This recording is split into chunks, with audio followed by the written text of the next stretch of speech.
वेशभूषा में मुख्यतः हमको 3 चीजें पढ़नी है। क्या क्या पढ़ना है? तो देखो, राजस्थान के वस्त्र,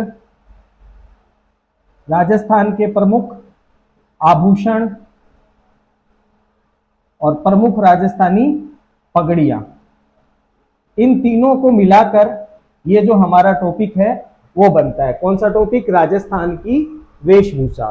तो राजस्थान की वेशभूषा में वस्त्र, आभूषण और पगड़ियां आती है। तो आज हम सबसे पहले जो टॉपिक लेने वाले हैं वो लेने वाले हैं राजस्थान की प्रमुख पगड़ियां। ठीक है, तो हमारा टॉपिक रहेगा पगड़ियों का टॉपिक। पगड़ियों की देखो अगर बात की जाए तो पगड़ियां पुरुषों द्वारा पहनी जाती है। पगड़ियां किसके द्वारा पहनी जाती है? पुरुषों द्वारा। महिला पगड़ियों का प्रयोग नहीं करती है। तो पगड़ियां पुरुषों के द्वारा पहनी जाती है और सिर पर पहनी जाती है। कहां पहनी जाती है? सिर पर पहनी जाती है। नॉर्मल सी बात है, सभी लोगों को पता है। ठीक है, और देखो अगर बात की जाए पगड़ियों के बारे में तो पगड़ियां जो होती है वो मान, सम्मान और स्वाभिमान का प्रतीक होती है। पुरुषों का जो मान होता है, सम्मान होता है और उसका स्वाभिमान जो होता है, उसका प्रतीक कौन होती है? पगड़ियां होती है। पगड़ियों के बारे में आपको एक बात और ध्यान रखनी है कि राजस्थान में पगड़ियों का संग्रहालय कहाँ है? राजस्थान में पगड़ियों का संग्रहालय, अगर आपसे पूछा जाए कि राजस्थान में पगड़ियों का संग्रहालय कहाँ है तो आप ध्यान रख लेना, बागोर हवेली। बागोर हवेली। और बागोर हवेली कहां पड़ती है? उदयपुर में पड़ती है। तो अगर क्वेश्चन पूछा जाए एग्जाम में, कई बार पूछा जाता है कि राजस्थान में पगड़ियों का संग्रहालय कहां है, तो बागोर हवेली उदयपुर के अंदर पगड़ियों का संग्रहालय है। ठीक है, एक बात और ध्यान रख लेना, ये जो बागोर हवेली है यहां पर विश्व की सबसे बड़ी पगड़ी रखी हुई है। विश्व की सबसे बड़ी पगड़ी। और ये क्वेश्चन एग्जाम में बहुत बार पूछा जाता है कि विश्व की सबसे बड़ी पगड़ी कहां रखी हुई है। तो विश्व की जो सबसे बड़ी पगड़ी है वो बागोर हवेली उदयपुर में रखी हुई है। तो ये बात हो गई पगड़ियों के बारे में बेसिक सी बातें जो आप लोगों को पता है। अब हम बात करेंगे राजस्थान में पगड़ियों के उपनामों की। ठीक है, तो किसकी बात करनी है? पगड़ियों के उपनामों की बात करनी है। तो देखो अगर बात की जाए उपनामों की तो पगड़ियों के क्या क्या उपनाम हो जाएंगे? तो पगड़ियों को देखो क्या क्या कहा जाता है। पगड़ियों को कहा जाता है पाग, घुमेलो, घुमेलो, पाग, घुमेलो।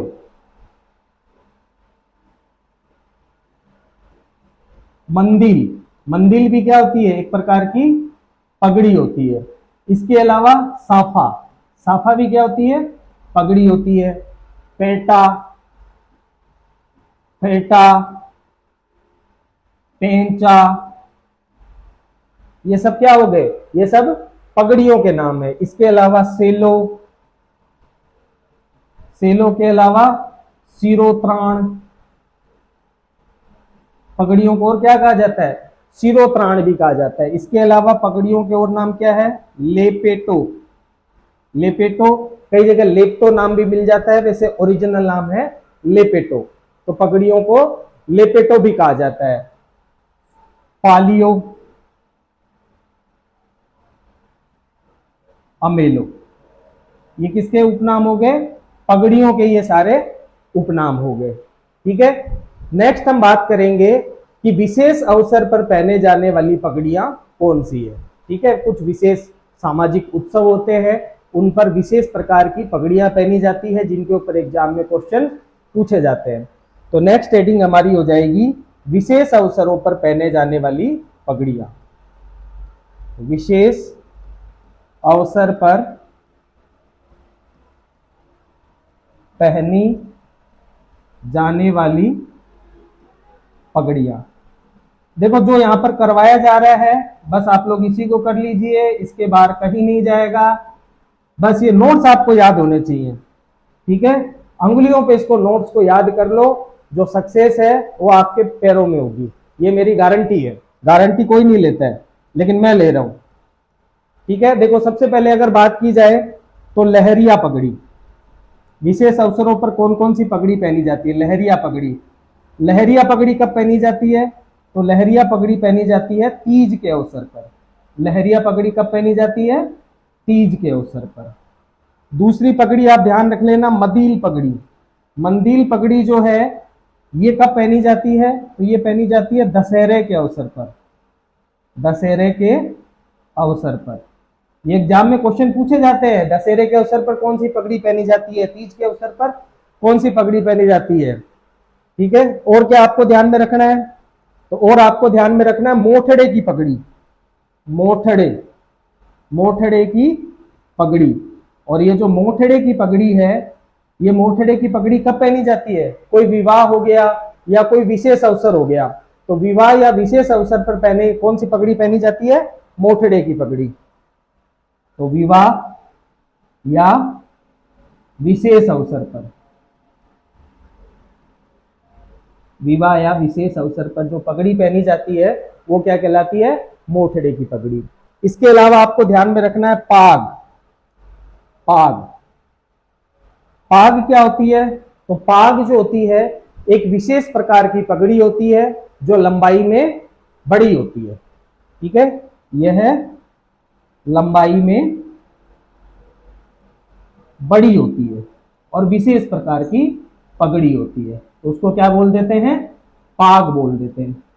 पाग के अलावा एक लोग आप और ध्यान में रख लेना, पेंचा। पाग के अलावा किसका ध्यान में रखना है आपको? पेंचा ध्यान में रख लेना। पाग के अलावा अगर बात की जाए तो पेंचा। पेंचा क्या होता है? तो जो जरीदार पगड़ी होती है उसी जरीदार पगड़ी को ही क्या कहा जाता है? पेंचा कहा जाता है। और पेंचा जो होता है वो एक रंग का होता है। ठीक है, तो जरीदार पगड़ी, जरीदार पगड़ी, ठीक है, क्या होती है? जरीदार पगड़ी होती है। यह एक ही रंग का होता है, एक ही रंग का होता है। और देखो अगर बात की जाए, अगर ये बहुरंगी है तो फिर ये पेंचा नहीं कहलाएगा, फिर इसको मदील कहा जाएगा। तो यहां पर ये मेंशन कर देते हैं कि यदि यह बहुरंगी है, बहुरंगी मतलब कई रंगों, बहुरंगी है तो इसे मंदील कहा जाएगा। क्या कहा जाएगा? मंदील कहते हैं। तब उसको पेंचा नहीं कहेंगे, तब इसको क्या कहेंगे? मंदील कहेंगे। तो ये बात हो गई विशेष अवसर पर पहने जाने वाली पगड़ियों की। अच्छा, राजस्थान में ऋतुओं के हिसाब से भी पगड़ियां पहनी जाती है। तो नेक्स्ट हमको ध्यान में रखना है ऋतुओं के हिसाब से पहने जाने वाली पगड़ियां, और कई बार एग्जाम में यहां से क्वेश्चन पूछा गया है। तो नेक्स्ट हेडिंग हमारी हो जाएगी ऋतुओं के हिसाब से पहने जाने वाली पगड़ियां। राजस्थान की बात हो रही है तो ऋतुओं के हिसाब से पहनी जाने वाली पगड़ियां। ऋतुओं के हिसाब से कौन कौन सी पगड़ियां पहनी जाती है उसके बारे में देखो अगर बात करें तो सबसे पहले अपन बात करते हैं कि ऋतुएं कौन कौन सी है। तो देखो सबसे पहले है बसंत ऋतु, बसंत ऋतु। फिर ग्रीष्म ऋतु, बसंत के बाद में ग्रीष्म ऋतु। ग्रीष्म ऋतु के बाद में वर्षा ऋतु, वर्षा ऋतु। वर्षा ऋतु के बाद में शरद ऋतु। हर ऋतु की एक अलग पगड़ी होती है। शरद ऋतु, शरद ऋतु के बाद में अगर बात की जाए तो हेमंत ऋतु, हेमंत ऋतु। और अगर बात की जाए हेमंत ऋतु के बाद में शिशिर ऋतु। तो ये प्रमुख ऋतुएं हो गई, और प्रत्येक ऋतु पर अलग अलग पगड़ियां पहनी जाती है। जैसे अगर देखो बात की जाए बसंत ऋतु, तो बसंत ऋतु में कौन सी पगड़ी पहनी जाती है? गुलाबी पगड़ी। बसंत ऋतु में कौन सी गुलाबी पगड़ी पहनी जाती है। और अगर बात करें ग्रीष्म ऋतु, तो ग्रीष्म ऋतु के अंदर फूल गुलाबी पगड़ी पहनी जाती है, फूल गुलाबी पगड़ी। और अगर बात की जाए वर्षा ऋतु, तो वर्षा ऋतु में पहने जाने वाली पगड़ी कहलाती है मलयगिरी पगड़ी, मलयगिरी पगड़ी। और ये इंपॉर्टेंट हो जाता है एग्जाम में कई बार पूछा जाता है कि वर्षा ऋतु में कौन सी पगड़ी पहनी जाती है, तो मलयगिरी पगड़ी पहनी जाती है। ठीक है। शरद ऋतु में कौन सी पहनी जाती है, तो शरद ऋतु में पहनी जाती है गुल ए अनार, गुल ए अनार पगड़ी पहनी जाती है। किसमें? शरद ऋतु के अंदर। शरद ऋतु में गुल ए अनार पगड़ी पहनी जाती है। हेमंत ऋतु में मोलिया पगड़ी, कौन सी पगड़ी? मोलिया पगड़ी हेमंत ऋतु में पहनी जाती है। और अगर बात की जाए शिशिर ऋतु, तो शिशिर ऋतु में पहने जाने वाली पगड़ियां हैं केसरिया पगड़ी। तो शिशिर ऋतु में कौन सी पगड़ी पहनी जाती है? केसरिया पगड़ी पहनी जाती है। ठीक है। इसके अलावा थोड़ा सा आप ध्यान रख लेना कि भाई होली के अवसर पर कौन सी पगड़ी पहनी जाती है। तो होली के अवसर पर जो पगड़ी पहनी जाती है वो हो गई फूल पत्ती वाली पगड़ी, फूल पत्ती वाली पगड़ी। तो फूल पत्ती वाली जो पगड़ी है वो कब पहनी जाती है? होली के अवसर पर वो पगड़ी पहनी जाती है। ये आप लोग थोड़ा सा ध्यान में दे लेना। ठीक है। अब हम बात करेंगे प्रमुख प्रमुख क्षेत्रों की पगड़ियों की। तो देखो, अगर पगड़ियों की बात की जाए तो मेवाड़ी पगड़ी जो है वो राजस्थान में सर्वाधिक प्रसिद्ध है। तो सबसे पहले हम बात करेंगे मेवाड़ी पगड़ियों की। ठीक है। तो नेक्स्ट हम बात करेंगे मेवाड़ी पगड़ियां।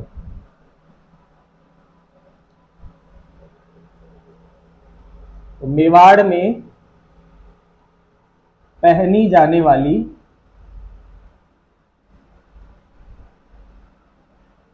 प्रमुख पगड़ियां।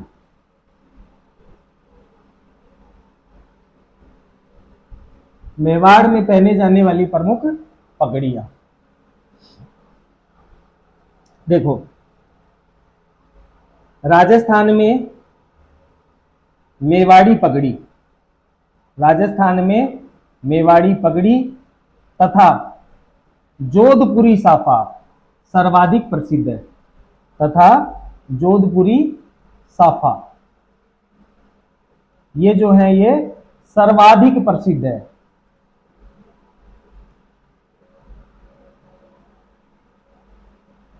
ठीक है। एक बात यहां पर और ध्यान रख लेना इंपोर्टेंट करके कि मेवाड़ महाराणाओं को पगड़ी पहनाने वाले व्यक्ति को छाबदार कहा जाता है। मेवाड़ महाराणा जो है इनको पगड़ी पहनाने वाले व्यक्ति को, मेवाड़ महाराणाओं को पगड़ी पहनाने वाले व्यक्ति को, पगड़ी पहनाने वाले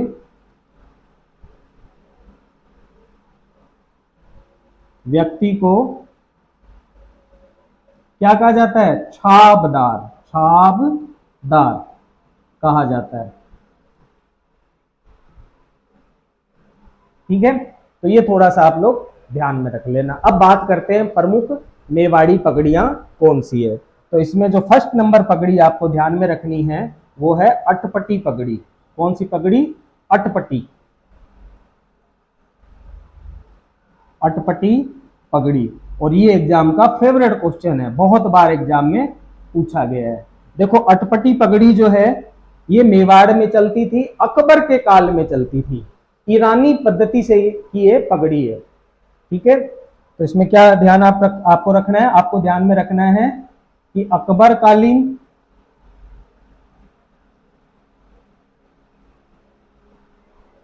तथा ईरानी पद्धति की पगड़ी कहां पहनी जा रही है? तो मेवाड़ में पहनी जा रही है। ठीक है। अकबर के काल में पहनी जाती थी, तो उसको क्या कहा जाता है? अटपटी पगड़ी कहा जाता है। दूसरा आपको ध्यान में रखना है बरखा रम्मा पगड़ी। दूसरी कौन सी? बरखा रम्मा, बरखा रमा पगड़ी। ये जो बरखा रमा पगड़ी है ये मेवाड़ की पगड़ियों में सर्वाधिक प्रसिद्ध पगड़ी है। तो ये भी क्वेश्चन इंपॉर्टेंट हो जाता है कि मेवाड़ की सर्वाधिक प्रसिद्ध पगड़ी कौन सी है? तो बरखा रम्मा पगड़ी। मेवाड़ की सर्वाधिक प्रसिद्ध, सर्वाधिक प्रसिद्ध पगड़ी कौन सी हो जाएगी? बरखारम्मा पगड़ी। बरखारम्मा के बाद में थर्ड नंबर पर आपको ध्यान में रखनी है उदयशाही पगड़ी। थर्ड नंबर पे कौन सी हो जाएगी?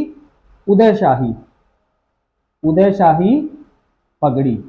और ये जो उदयशाही पगड़ी है ये महाराणा उदय सिंह के काल में प्रचलित थी। उदय सिंह के काल में मेवाड़ के अंदर ये पगड़ी प्रचलित थी। उदयशाही पगड़ी के बाद में अगर नेक्स्ट हम बात करें तो आपको ध्यान में रखना है अमरशाही पगड़ी। अमर शाही, अमर शाही पगड़ी। और ये अमर शाही पगड़ी जो है ये अमर सिंह फर्स्ट के काल में प्रसिद्ध थी। अमर सिंह फर्स्ट कौन है? तो महाराणा प्रताप के पुत्र अमर सिंह फर्स्ट के काल में कौन सी पगड़ी पहनी जाती थी? तो अमर शाही पगड़ी पहनी जाती थी। अमर शाही पगड़ी के बाद में नेक्स्ट हम बात करें तो हो जाएगी असीर शाही पगड़ी। असीर, असीर शाही पगड़ी। और ये जो असीर शाही पगड़ी है, ठीक है, सॉरी अरसी शाही, असीर शाही नहीं होगा, अरसी शाही पगड़ी। अरसी, अरसी शाही पगड़ी। और ये जो अरसी शाही पगड़ी है ये मेवाड़ महाराणा अरि सिंह के काल में प्रचलित थी। मेवाड़ महाराणा अरि सिंह के काल में ये प्रचलित थी अरसी शाही पगड़ी। अरसी शाही पगड़ी के बाद में 6 नंबर पर आपको ध्यान में रखना है भीम शाही पगड़ी। भीम शाही पगड़ी।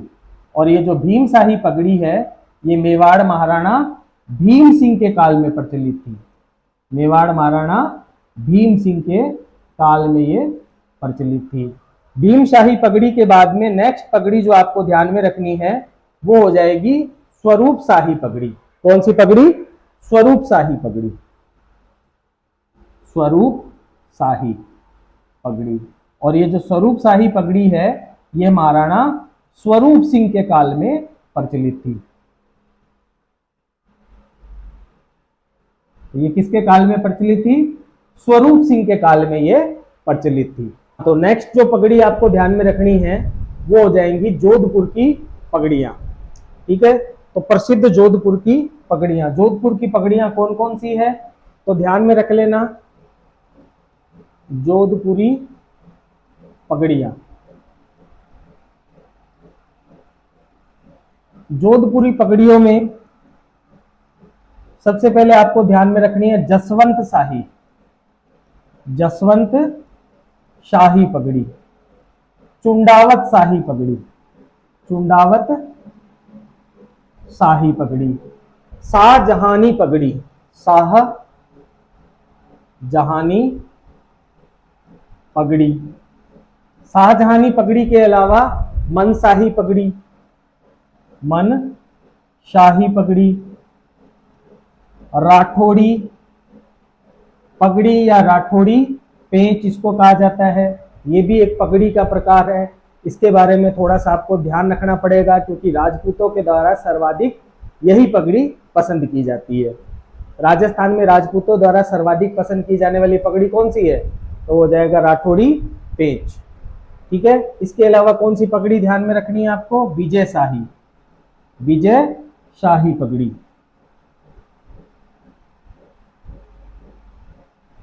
और एक और ध्यान में रख लेना भीम शाही। ये सब क्या हो गई? जोधपुर की प्रसिद्ध पगड़ियां हो गई। ठीक है, यहीं पर स्टार बनाकर लिख देता हूं कि राठौड़ी पेंच, राठौड़ी पेंच यह है राजपूतों द्वारा, यह राजपूतों द्वारा सर्वाधिक पसंद की जाने वाली पगड़ी है। तो राजपूतों द्वारा सर्वाधिक पसंद की जाने वाली पगड़ी कौन सी होगी? राठौड़ी पेंच। लेकिन देखो जो पगड़ियां हैं वो मेवाड़ की प्रसिद्ध है। जोधपुर का क्या प्रसिद्ध है? जोधपुर का साफा प्रसिद्ध है। तो यहीं पर आप लोग ध्यान में रख लेना जोधपुरी साफा, जोधपुरी साफा। देखो जोधपुरी साफे का जो प्रचलन है वो महाराजा जसवंत सिंह सेकंड के काल से माना जाता है। महाराजा जसवंत सिंह, महाराजा जसवंत सिंह सेकंड, इनका जो काल है वो जोधपुरी साफे का स्वर्ण काल है, यानी कि जोधपुरी साफे का जो प्रचलन है वो महाराजा जसवंत सिंह सेकंड के काल में हुआ था। ठीक है, और यहीं पर एक बात और ध्यान में रख लेना कि ये महाराजा जसवंत सिंह सेकंड जो है इनके प्रधानमंत्री थे जिनका नाम था सर प्रताप सिंह। कौन है सर प्रताप सिंह? तो सर प्रताप सिंह महाराजा जसवंत सिंह सेकंड के प्रधानमंत्री है। तो सर प्रताप सिंह ने जोधपुरी साफे को देश विदेश में प्रसिद्धि दिलाई। तो जोधपुरी साफे को देश विदेश में प्रसिद्धि दिलाने का काम किस व्यक्ति ने किया है? तो जोधपुरी साफे को देश विदेश में प्रसिद्धि दिलाने का जो काम किया है वो महाराजा जसवंत सिंह सेकंड के प्रधानमंत्री सर प्रताप सिंह ने करा है। ये बात भी आप लोग ध्यान में रख लेना। अब यहीं पर दो बातें आपको ध्यान में रखनी है। पहली बात यह कि जोधपुर में सर्वाधिक पहना जाने वाला साफा कौन सा है? ठीक है, तो जोधपुर में सर्वाधिक पहना जाने वाला साफा वो है चूंदड़ी का साफा। कौन सा साफा? चूंदड़ी का साफा। चूंदड़ी का जो साफा है वो जोधपुर में सर्वाधिक पहना जाता है। और एक बात और यहां पर आप लोग ध्यान में रख लेना कि सर्वाधिक प्रसिद्ध साफा कौन सा है। पहना जाने वाला तो हो गया चूंदड़ी का साफा, ठीक है, लेकिन सर्वाधिक प्रसिद्ध साफा कौन सा है? तो सर्वाधिक प्रसिद्ध जोधपुरी साफा है रोबीला साफा। ठीक है, सर्वाधिक प्रसिद्ध दोनों अलग अलग क्वेश्चन हैं। एक तो पूछ रहा है सर्वाधिक पहना जाने वाला और एक पूछ रहा है सर्वाधिक प्रसिद्ध। तो सर्वाधिक प्रसिद्ध हो जाएगा रोबीला साफा, रोबीला साफा। तो ये आप लोग ध्यान में रख लेना। इसके अलावा आप लोग थोड़ा सा एक बात और यहां पर ध्यान में रखना कि एक खिड़किया पग है। कौन सी पग? खिड़किया पग। ये कहां की है? जोधपुर की है खिड़किया पग। ये जो खिड़किया पग है एक जमाने में जोधपुर में बहुत ज्यादा पहनी जाती थी, लेकिन अब इसका प्रचलन बंद हो गया। इस खिड़किया पग का जो प्रयोग है वो केवल गणगौर के दिन किया जाता है और ईसर जी को पहनाई जाती है। ठीक है, तो ये जो खिड़किया पग है ये पहले तो जोधपुर की सर्वाधिक प्रसिद्ध पग हुआ करती थी, लेकिन अब इसे केवल गणगौर के दिन, केवल गणगौर के दिन ईसर जी को पहनाया जाता है। ईसर जी को पहनाया जाता है। ये बात भी आप थोड़ी सी ध्यान रख लेना। तो ये बातें हो गई प्रमुख जोधपुरी साफे के बारे में। ठीक है, जोधपुरी साफे के बाद में बस हमको ध्यान में रखना है जयपुरी साफा, अरे जयपुरी पगड़ी। जयपुरी पगड़ियां हमको ध्यान में रखनी है। इसके अलावा देखो और कहीं के भी पगड़ियों पे क्वेश्चन नहीं आता। बीकानेर में कौन सी पगड़ी? तो बीकानेरी पगड़ी और अनूपशाही पगड़ी। ठीक है, सिंपल है। जैसलमेर में जैसलमेरी पगड़ी। तो बस थोड़ा सा जयपुर की पगड़ियां आपको ध्यान में रखनी है। इसके अलावा इस टॉपिक में ज्यादा कुछ है नहीं। जयपुर की प्रमुख पगड़ियां, जयपुर की प्रमुख पगड़ियां कौन सी हो जाएगी साहब? तो जयपुर में दो ही पगड़ियां हैं। पहली तो हो जाएगी जयपुरी पगड़ी और दूसरी हो जाएगी झाड़शाही पगड़ी। झाड़शाही सिक्के भी हैं और झाड़शाही पगड़ी भी है। कहां चलती है झाड़शाही पगड़ी? तो जोधपुर में, सॉरी जयपुर में। झाड़शाही पगड़ी कहां चलती है? जो जोधपुर या जयपुर? तो जयपुर में। ठीक है, झाड़शाही पगड़ी। अच्छा, झाड़शाही पगड़ी के बारे में और क्या बात ध्यान रखनी है? तो यह लाल रंग की होती है। कौन से रंग की होती है? यह लाल रंग की होती है। लाल रंग की होती है और इसे केवल राजाओं के द्वारा पहना जाता था। किसके द्वारा? राजाओं के द्वारा पहना जाता था।